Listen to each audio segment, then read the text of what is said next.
ఓం నమ శివాయ. ఈరోజు 68వ రోజు పారాయణ. గుణనిధి కథను గురించి బ్రహ్మ నారదుడికి చెబుతూ ఉన్నాడు. దానికి అనుసంధానముగా ఈరోజు బ్రహ్మ ఈ విధంగా చెబుతున్నాడు. నారద, ఇది మొదటి పద్మకల్పమునకు చెందిన విషయము. నా మానసపుత్రుడకు పులస్యునకు విశ్రసువుడు జన్మించను. విశ్రవునకు వైశ్రవణుడు అంటే కుబేరుడు అను కుమారుడు జన్మించను. అతడు పూర్వకాలమున భయంకరముగా తపస్సు చేసి త్రినేత్రధారి అయిన మహాదేవుని ఆరాధించి విశ్వకర్మ నిర్మితమైన అలకాపురికి అధినేత అయి అనేక భోగాలను అనుభవించాడు. ఆ కల్పము గడిచిపోగా మేఘవాహన కల్పము ఆరంభమైంది. ఆ సమయమున వెలుగును దానమొనరించిన ఆ యజ్ఞదత్తుని పుత్రుడు కుబేరుని రూపములో అత్యంత ఉగ్రతపము చేయసాగాడు. దీపాలను వెలిగించుట వలన కలిగిన శివభక్తి ప్రభావమును తెలుసుకొని శివుని చిత్ప్రకాశియగు కాశీనగరానికి వెళ్ళాడు. అచ్చట తన చిత్తరూపమగు రత్నమయ దీపములను వెలిగించి ఏకాదశ రుద్రులను ఆవాహనం చేసుకున్నాడు. తదుపరి అనన్యమైన భక్తి ప్రేమాభావములతో కూడి తన్మయముతో శివధ్యానమునందు నిమగ్నమయ్యాడు. అట్టి నిశ్చల భావమునందు నిలిచిపోయాడు. ఈ విధంగా అతడు శివుని ఏకత్వానికి పాత్రుడయ్యాడు. తపస్సును అగ్నితో మండిపోచున్నాడు. కామము క్రోధములనడి విఘ్నకారకములైన మిడతల దాడికి అతీతుడయ్యాడు.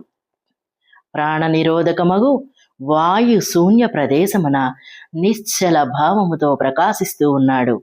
నిర్మల దృష్టి వలన స్వరూపము కూడా నిర్మలంగా ఉంది. శివలింగాన్ని ప్రతిష్ఠించి సద్భావరూప పుష్పాలతో ఆ స్వామిని పూజిస్తూ ఉన్నాడు. నాటి నుండి అతడు తపస్సు చేయగా చివరకు అతని శరీరమందు అస్థికలు చర్మము తప్పించి ఏమీ మిగలలేదు. ఈ విధంగా అతడు 10,000 సంవత్సరముల వరకు తపస్సు చేశాడు. తదనంతరము విశాలాక్షి పార్వతితో కూడి విశ్వనాథుడు కుబేరుని దగ్గరకు వచ్చెను. ఆ స్వామి ప్రసన్న చిత్తుడై అలకాపతి వైపు చూచెను. ఆయన శివలింగమునందు మనస్సును నిలిపి కర్రవలే స్థిరభావముతో కూర్చుని ఉండెను. అప్పుడు భగవంతుడకు శివుడు, అలకాధిపతి, నేను వరమునివ్వదలుచుకున్నాను, నీకే కోరిక ఏంటో తెలుపుము అన్నాడు. ఆ మాటలను వినిన తపోధనుడకు కుబేరుడు కళ్ళు తెరిచి తన ఎదుట సాక్షాత్కరించిన ఉమావల్లభుడు తన ఎదుట నిలబడి ఉండుట గమనించాడు. ఆ స్వామి ఉదయకాలమునందలి వేలాది సూర్యుల ప్రకాశము కంటే కూడా మిక్కిలి తేజస్శాలిగా ఉన్నాడు. ఆయన మస్తకము నుండి చంద్రుడు తన ప్రకాశాన్ని అన్ని వైపులా విరజిమ్ముచూ ఉన్నాడు. శంకర భగవానుని తేజస్సుతో కుబేరుని కళ్ళు జిగేలు అంటున్నాయి. అతని తేజస్సు వెలవెలపోవుచున్నది. అతడు కళ్ళు మూసుకొనెను. కోరికలకు అతీతుడైపోయాడు. ఆ దేవదేవేశ్వరుడితో ఇట్లా మాట్లాడుతున్నాడు. ప్రభు, మీ చరణారవిందములను దర్శించుటకు నా నేత్రముల దృష్టికి శక్తినివ్వండి. మీ ప్రత్యక్ష దర్శనము కలుగటయే నాకు అన్నింటికంటే గొప్ప వరము. ఈశ్వర, ఇతర మనోరథములతో నాకేమి ప్రయోజనము కలుగును? చంద్రశేఖర ప్రభు, మీకు నమస్కారము అన్నాడు. ఈ మాటలు విని దేవాదిదేవుడు తన అరచేతితో అతనిని స్పృశించాడు. చూచుటకు శక్తిని ప్రసాదించాడు. ఆ దృష్టశక్తి లభించగానే యజ్ఞదత్తుని కుమారుడు విప్పారిన కళ్ళతో ఉమాదేవి వైపు చూడసాగెను. అతడు మనస్సులో ఇట్లా ఆలోచించెను, భగవంతుడకు శంకరుని వద్ద ఈ సర్వాంగ సుందరి ఎవరు? నన్ను మించిన తపస్సు కంటే ఎట్టి తపస్సు ఆచరించినది? ఈ రూపము, ఈ ప్రణయము, ఈ సౌభాగ్యము, అనంతమైన శోభ అన్నీ కలిసి అత్యద్భుతంగా కొలుపుచున్నవి అని ఆ బ్రాహ్మణ కుమారుడు మాటిమాటికి పలుకసాగాను. పదే పదే ఇట్లు పలుకుచూ కూర దృష్టితో ఆమె వైపు చూడసాగాను. అప్పుడు ఆ దేవదేవి అతని వైపు చూచెను. వెంటనే అతని ఎడమ కన్ను పగిలిపోయెను. అప్పుడు ఆ దేవదేవి పార్వతీదేవి మహాదేవునితో ఇట్లన్నది, ప్రభు, దుష్టుడగు ఈ తపస్వి మాటిమాటికి నా వైపునకు చూచి ఏమి వాగుచున్నాడు? మీరు నా తపస్సు యొక్క తేజస్సును ప్రకటింపుడు. ఇలా అనగానే ఈ మహాదేవి మాటలు విని పరమేశ్వరుడు నవ్వుతూ ఆమెతో, ఉమా, ఇతడు నీ కుమారుడు.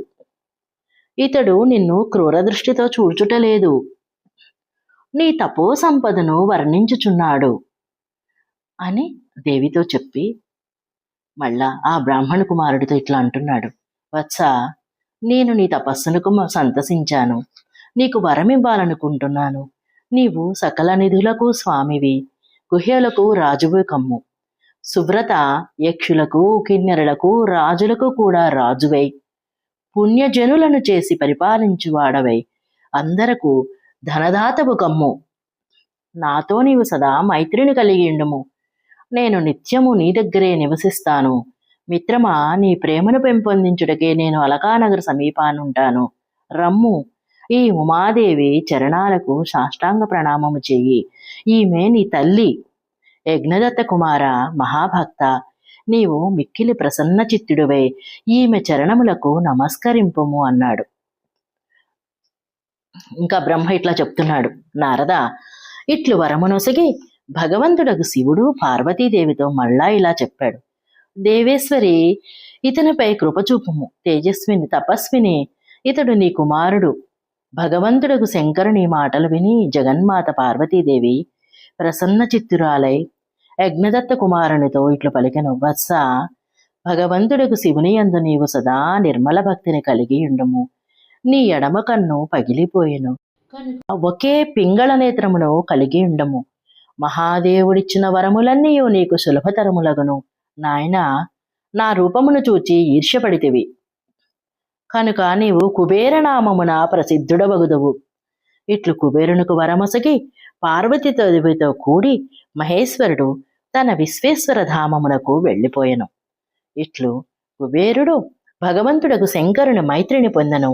అలకాపురి సమీపముననే కైలాస పర్వతము కలదు. అచ్చటనే భగవంతుడకు శంకరుడు నివసింపసాగెను. ఓం నమః శివాయ. సశేషము.